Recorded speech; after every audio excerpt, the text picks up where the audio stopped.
নহয় আপোনালোকে নিশ্চয় জানিব পাৰিছে যে অনাৰেবল গুৱাহাটী হাইকোৰ্টৰ যোৱা 15 অক্টোবৰৰ এটা অৰ্ডাৰ কেছ নাম্বাৰ WPC 4237/2025 এই কেছটোৰ ওপৰত অনাৰেবল হাইকোৰ্টে এটা অৰ্ডাৰ ইছ্যু কৰিছিলে। সেই অৰ্ডাৰত কৈছিলে যোৱা 21 জুলাই তাৰিখে যিখন ইয়াত আঞ্চলিক পঞ্চায়তৰ মিটিং হৈছিলে, য'ত সভাপতি আৰু উপসভাপতি নিৰ্বাচিত হৈছিলে, সেই মিটিংখন ছেট এছাইড কৰি পেলাই অনাৰেবল হাইকোৰ্টে আজি 25 তাৰিখে পুনৰ মিটিংখন পাতিবলৈ হুকুম দিয়ে।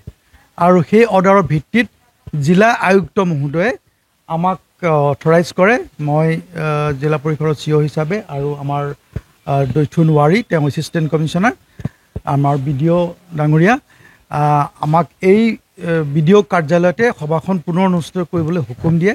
আৰু সেই হুকুম অনুসৰি আমি আজি সভাখন অনুষ্ঠিত কৰিছিলোঁ। আৰু অনাৰেবল হাইকোৰ্টে এটা কথা কৈছিল যে পঞ্চায়ত কনষ্টিটিউশ্যন ৰুল 48, এই 48 ৰুলৰ অধীনত যিখিনি প্ৰভিজন আছে সেই প্ৰভিজনখিনি ফ'ল' কৰি পেলাই আমি সভাখন পাতিব লাগে। গতিকে আমি একৰ্ডিংলি ৰুল 48 অনুযায়ী তাত যিখিনি প্ৰভিজনছ আছে সেইখিনি আমি ফ'ল' কৰি পেলাই আমি সভাখন অনুষ্ঠিত কৰিছিলোঁ। আৰু আজি দেখা গ'ল আমি 10টা বজাত সময় দিছিলোঁ, 10টাৰ পৰা আমি 11টা বজালৈকে ৰ'লোঁ। আমাৰ ৰুল 48ত আমাক দিয়া নিৰ্দেশনা অনুযায়ীয়ে আমি দেখিলোঁ যে যিমান সংখ্যক সদস্য আমাৰ আজি সভাখন পাতিবলৈ প্ৰয়োজন আছিল সিমানখিনি সদস্য উপস্থিত নাছিলে। নিৰ্দিষ্ট সংখ্যক আমাৰ সদস্য অনুপস্থিত আছিল, যাৰ কাৰণে আমি আমাৰ ৰুল 14 মতেই আমি আজি সভাখন স্থগিত কৰিব লগা হ'ল। আৰু আমি যিসকল সদস্য আহিছে তেওঁলোকক আমি জনাই দিলোঁ আমাৰ সিদ্ধান্ত। আৰু ইয়াৰ পিছত আমি জিলা আয়ুক্ত মহোদয়ক আমি এটা প্ৰতিবেদন দিম।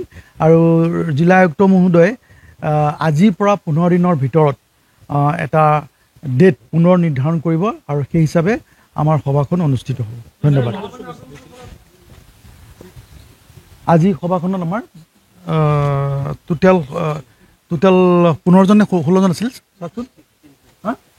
আঞ্চলিক পঞ্চায়তখনৰ মুঠ সদস্য সংখ্যা এনেকুৱা যে ডাইৰেক্টলি ইলেক্টেড মেম্বাৰ 18 আৰু গাঁও পঞ্চায়তৰ প্ৰেচিডেণ্টসকল 18 36 আৰু মাননীয় MP মহোদয় আৰু মাননীয় MLA মহোদয়, গতিকে 38।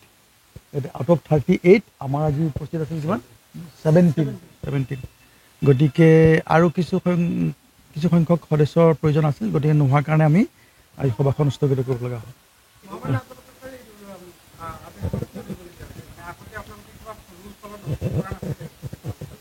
আগতে তেওঁলোকে যিসকলে 7জন নে 8জন যিসকলে এগ্ৰিভ পাৰ্টি বা যিসকলে উচ্চ ন্যায়ালয়ৰ ওচৰ চাপিছিলে তেওঁলোকে ক'ব বিচাৰিছিলে যে তেওঁলোকে নটিচ পোৱা নাছিলে।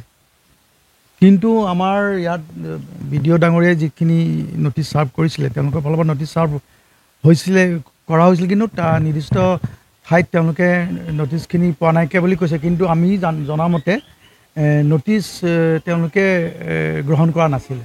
যি কি নহওক, এইটো কোৰ্টে সকলোকে নটিচ দিছিলে। আমাৰ BDO ডাঙৰীয়াও তেওঁৰ বক্তব্য কোৰ্টত উপস্থাপন কৰিছিলে। আমাৰ আয়ুক্ত মহোদয়ৰ ফালৰ পৰাও উত্তৰ গৈছিল। সকলোখিনি চাই পেলাই কোৰ্টে আগৰ সভাখন ছেট এছাইড কৰি পুনৰ সভা অনুষ্ঠিত কৰিবলৈ হুকুম দিয়ে।